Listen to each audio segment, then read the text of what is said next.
So yes, Henry, please. Um, yeah, Dean. Yeah, that was lovely. Thank you. Mhm. Just I find it kind of I find it really interesting, the idea of the I and the resting in the awareness of the I. Mhm. But it's so kind of, in a sense, I'm I want to ask you how this relates to the kind of the Buddhist concept of the no I, or the no self, because you kind of asked us to try to get rid, to try to step away from the I, and clearly it wasn't. Yeah, you can't Oh, do right, right. As a little that. way of testing, You have right? tested it, right? Try to get rid of the. Just let me just clarify for people who may be watching this on YouTube. We just did a meditation resting in the I sense, and at one point I said to point out that we don't have to do anything for the I sense to be there. Try the opposite. Try getting rid of it. Try getting rid of the I, and of course it's the I trying to get rid of the I that can't be done. So then we just have a good laugh, forget about that, and settle back, remaining where we are as the I, and enjoy resting in that. So yes, please. Go. Yeah, and yet thousands of years of Buddhist practice has kind of, I mean, as little as I understand it, seems to rest on the idea of the no self, or the no I. Mm-hmm. And I've always kind of got this sense that the sort of the aim, I suppose, is to step away so much from the I that eventually you form part of a kind of amorphous awareness, right? And so I may be all wrong here, but I'm just getting to my Mm-hmm. question. So, and I guess that what intrigues me is kind of like, if we've got this strong sense of the I that we can't get away from, how do we then blend with the kind of the common awareness that everyone has? How do we get away from being stuck in our isolated individualism? And what happens when we die? What happens to the I? Because it goes, right? So sorry, two big questions. Yeah, no, there's a couple, three or four big questions there. Um, Make sure I get to all of them, okay? So first of all, it's very interesting the language that you used, where you said, in Buddhism, you said the idea of the I, or the idea of the not I. And the first thing I want to suggest here is that there's no problem with I, not I. It's the idea.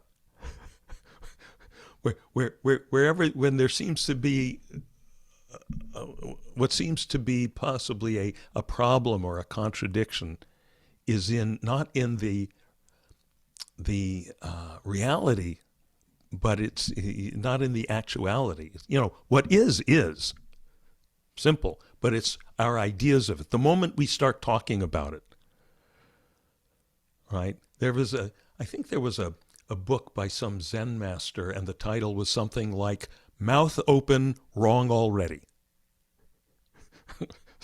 Okay, um, uh, the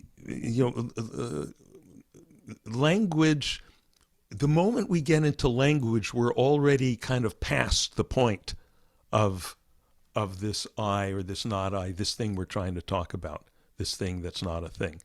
We've already um, we're already gilding, gilding the lily, and we wind up stuck in the guilt, rather. We've already passed the lily here. Um, the short answer, as far as I'm concerned, is that it's it's in the Buddhist style of talking about these things that they say, okay, this ultimate reality, this in which we want to rest in meditation, they're calling not I, not non-self, anatta, right? Atta or Atman, Atman in Sanskrit, Atta in Pali, and then an is just like in English the prefix un, non-I, not non-self. So over in here in the Buddhist camp, in the Buddhist end of the valley, they talk about, oh, meditation, we realize the non-self, the not I.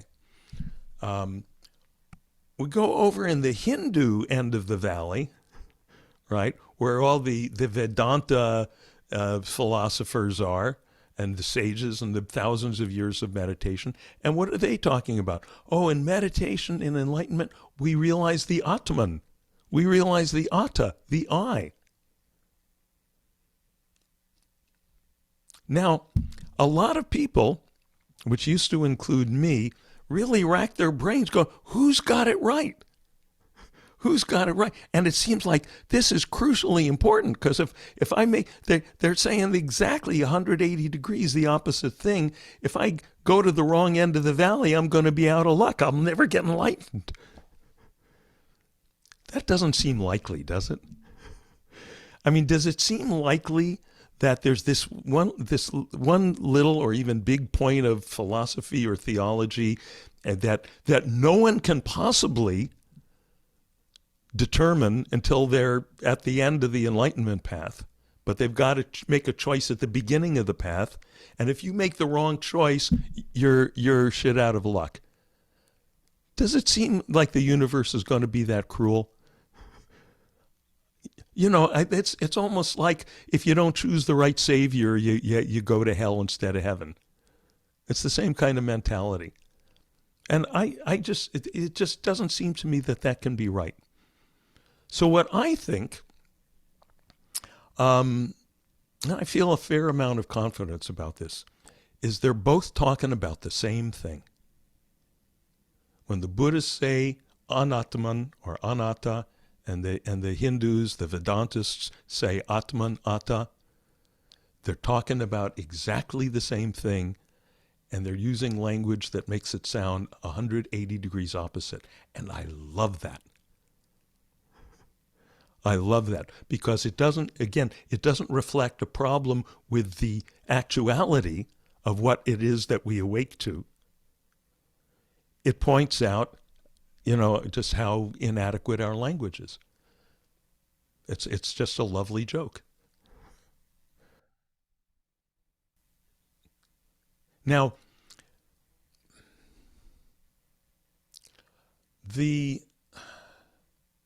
we have to be clear that when we're talking about I, in this sense, we're not talking about the sense of being a separate person, right? So toward the latter part of your question or your series of questions, you started conflating this I sense, which is simply awareness, which is not a thing, not a person, not a, and we were very clear as we were going into the meditation, right? But, there's all the things we're aware of. We're aware of colors, we're aware of shapes, we're aware of sounds, we're aware of thoughts and feelings.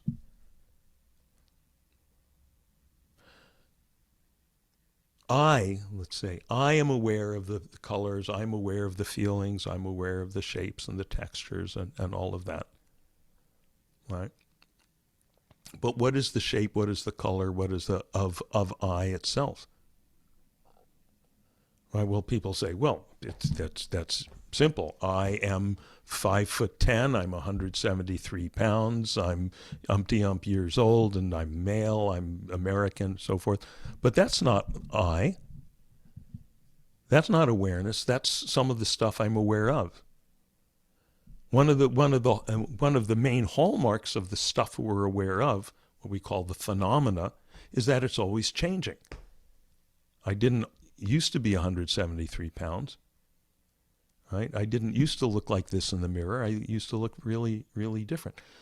And even if it stayed the same, still, it's not I. It's something I'm aware of. It's stuff showing up on the screen, right? The screen, the awareness, the I is the screen itself. So if we just remember, if we just, I mean, don't take my word for it. Put this to the test. Go through the day. This is my advice because I think this is something really important to be clear about. Go through the day and try on the possibility that I equals awareness. I is awareness. You know, and try on, well, can I possibly be anything else? Can I be a body? Can I be where you say, I am a Democrat, I am a Republican, I am a Buddhist, I am a Baptist, right? Well, are you a Baptist, or what's your religion when you're in the state of deep sleep,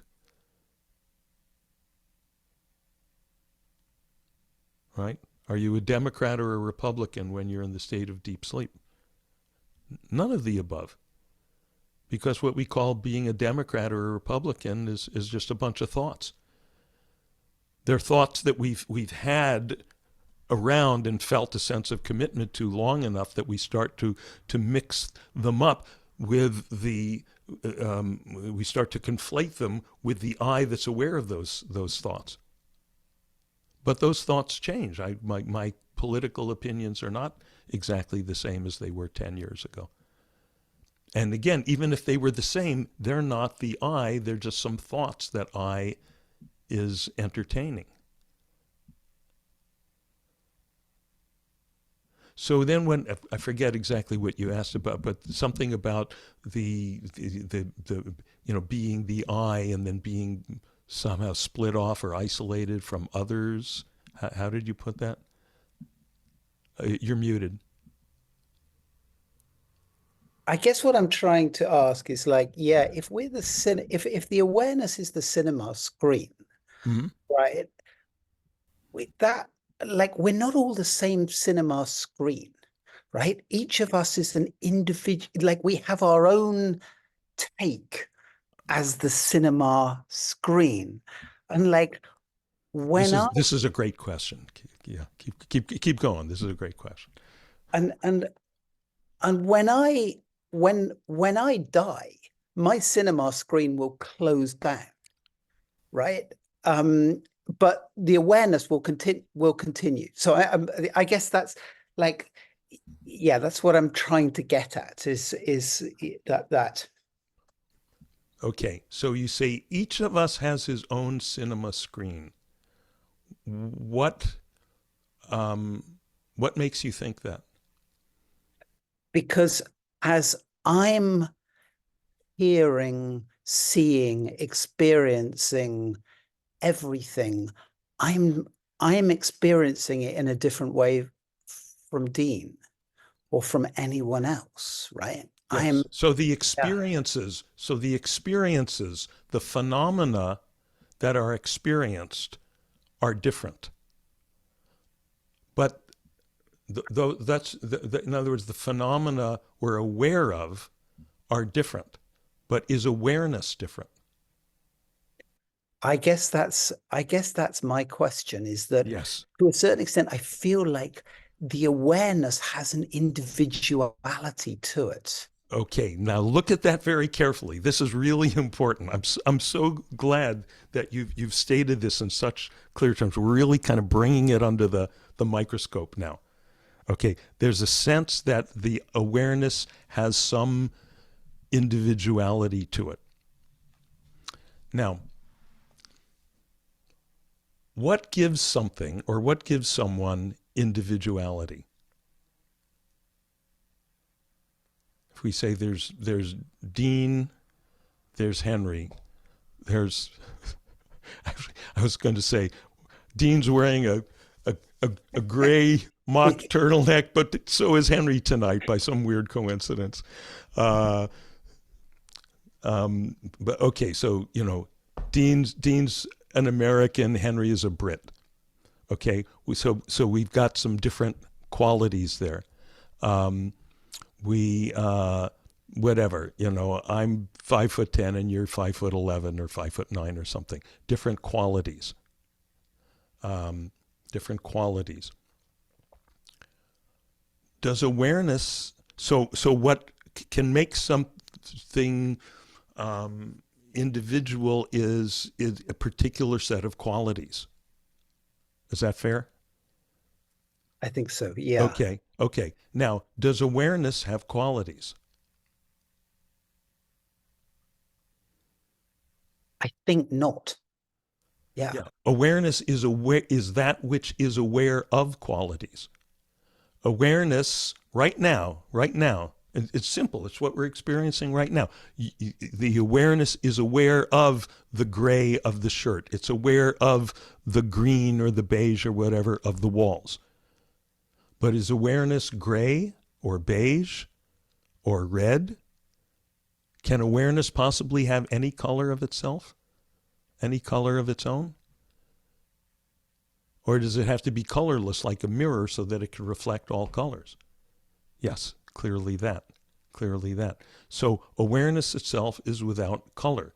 It's that which is the potentiality, has infinite potentiality to be aware of any color, all colors, right?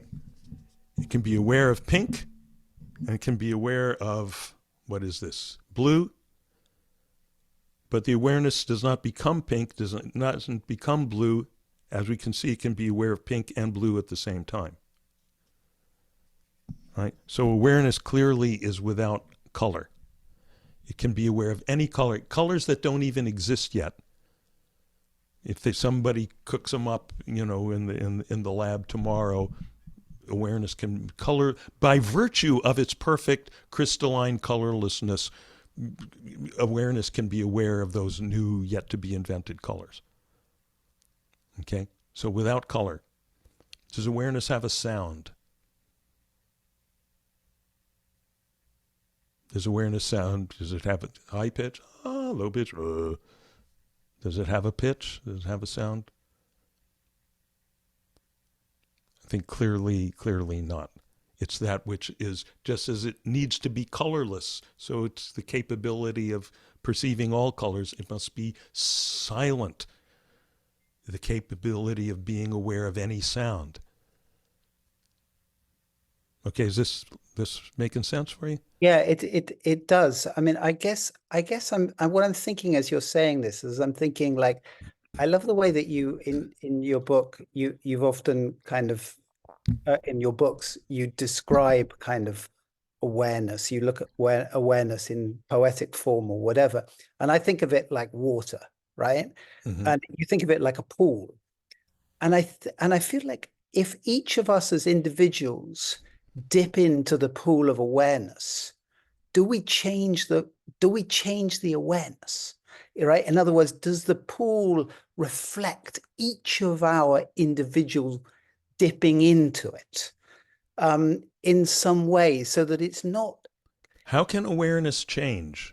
What I, what conditions, what traits, what qualities of awareness could change, since awareness apparently has no traits, no qualities?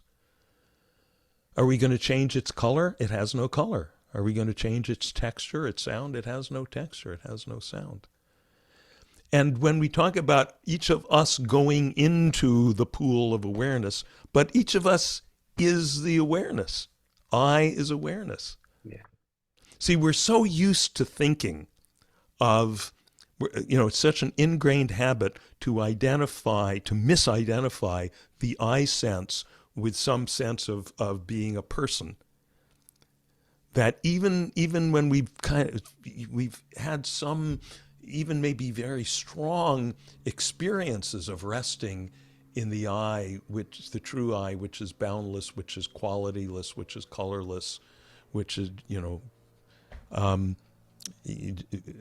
just as Maharishi put it, it's just nothing, but there's something very good about it.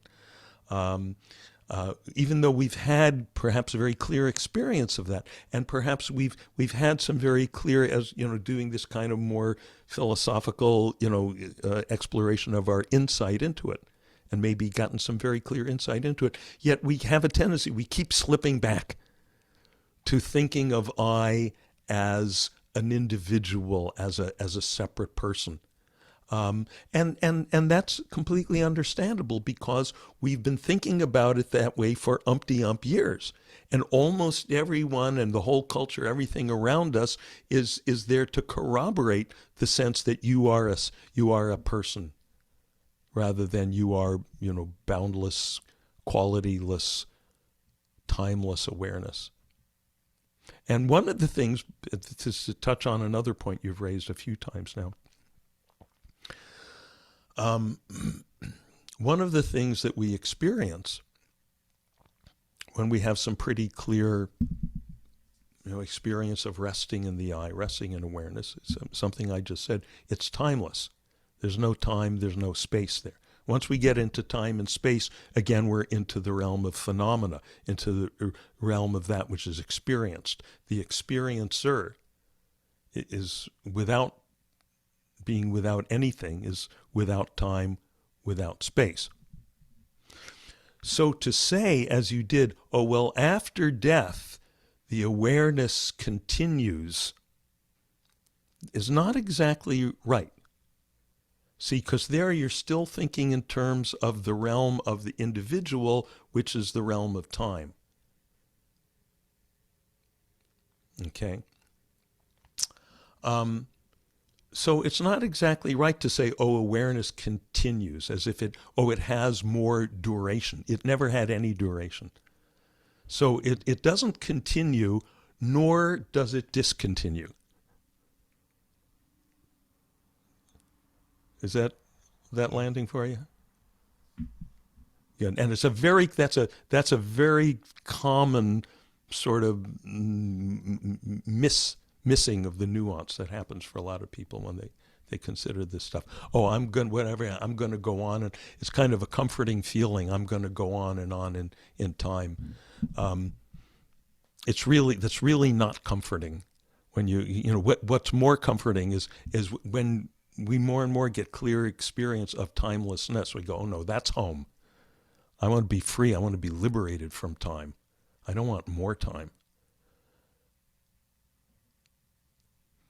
I want to be liberated from time. I want to be liberated from space. I want to be liberated from, all sense of individuality. Is it's just like a tight shoe. You take off that tight shoe and you go, ah.